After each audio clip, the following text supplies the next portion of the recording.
Sami Zayn, the honorary Oos himself, was on the After the Bell podcast with Corey Graves this week, talking all about the continued Bloodline storyline and Sami Zayn's involvement with the Bloodline, going into the big War Games match this weekend as well.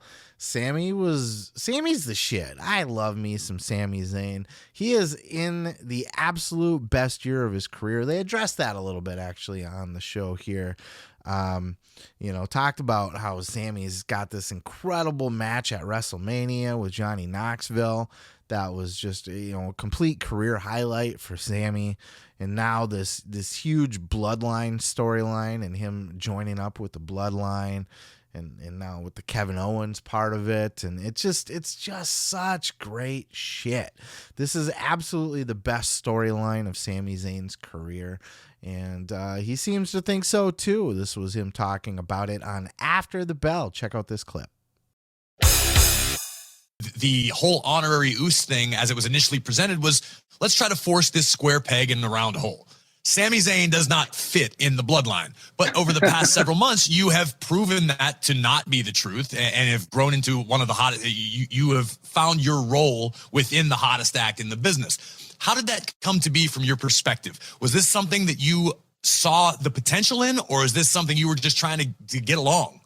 I definitely saw the potential from the get-go. It's one of those things that you kind of nailed it there, where it's not something that you predict ahead of time, or it's not something that you think you want to see, or something that even you think would make sense. But in execution, and that's what I think this whole thing has come down to, is the execution of it all, more than it is the concept. Because you're right, the concept is a bit strange. Well, the Bloodline is a family, and here's this person who's clearly not family. And the whole thing just doesn't make sense on paper. But it's a perfect example of when things work in execution more than they do on paper. And, there's so many things that I think you could say the same about. And the easiest one that we often fall back to is, just as an example, the people's elbow. Like if you wrote down, Rock comes up with a new move called the people's elbow, where he stands over the guy and does this. I mean, it doesn't read like something that's going to become iconic, but it's the execution and the performer and the time and the place and all these variables that make it magic and make it special. So I'm not entirely surprised at the success of the segments or whatever that we've done, but it has still exceeded my expectations. Like, I knew they would be good. I just didn't know the fans would take to it the way they have. This has to be one of the best storylines, if not the best storyline in the last fucking decade. Honestly, this is such a good storyline.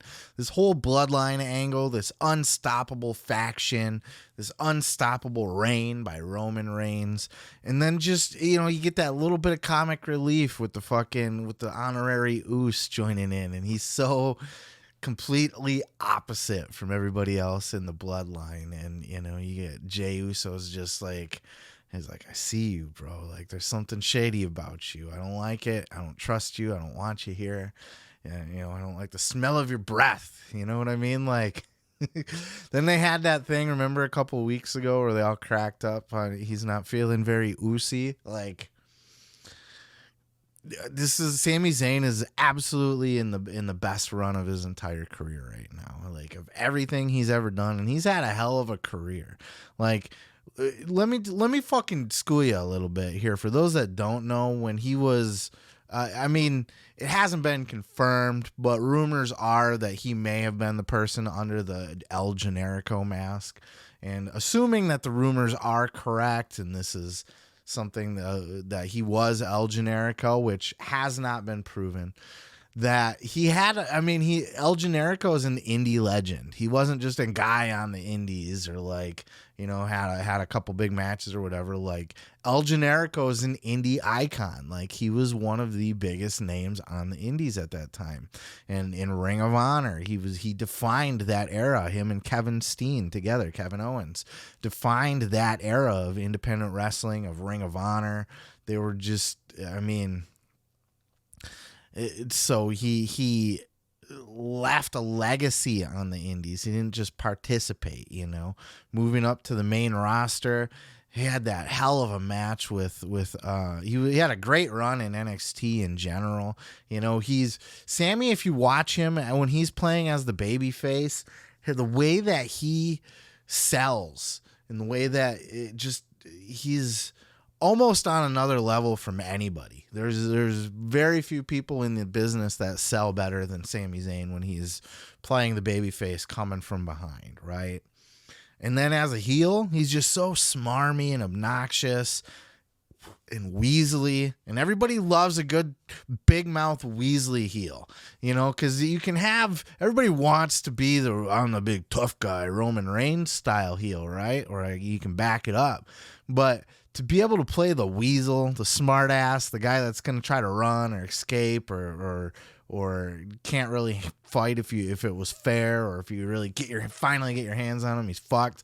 But he's just, you know, keeps running his mouth and then running away or something. That kind of character. Like, Sami's amazing right now. He's doing the best work of his entire career in his 20th year, he said, of being a professional wrestler, and he's just out there fucking slaying it.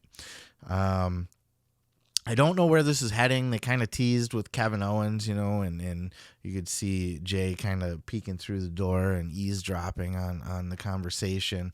I don't know if...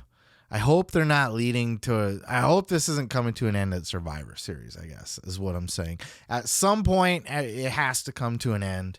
But it's just, you know, why... You know, let's enjoy the ride for a little bit longer first. You know, I don't think it's ready to come to an end yet. But I think we might be about to see a new turn in this storyline.